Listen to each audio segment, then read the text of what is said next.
Donc si on remonte ce faiblard classement de l'Est, on arrive sur les Charlotte Hornets. Pas des équipes les plus enthousiasmantes, même si il y a quelques joueurs dedans qui peuvent apporter du spectacle.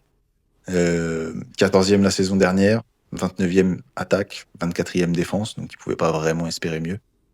Avant que je te lance sur cette équipe, moi je sais que la première chose qui me vient quand je pense à eux, c'est quand est-ce qu'on a la Melo Ball, enfin, leader vraiment de cette équipe. Moi, pour de vrai, je l'ai misé cette année.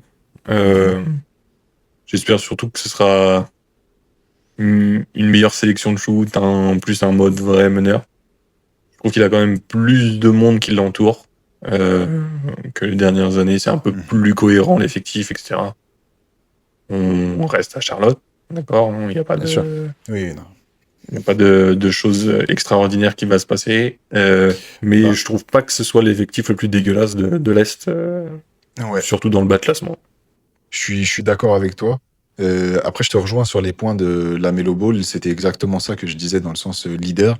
En fait, quand il a joué, on l'a vu, c'est un mec qui fait des stats, il n'y a pas de problème. C'est un mec Mm. qui est stylé, qui joue, qui est fort, qui produit. Ça se voit que c'est un joueur qui a du talent au-dessus de la moyenne. Maintenant, la question que je me pose, c'est quand est-ce que ça devient un vrai meneur de jeu, comme tu le disais? Parce que là, clairement, pour moi, j'ai l'impression de voir un joueur de streetball, en fait.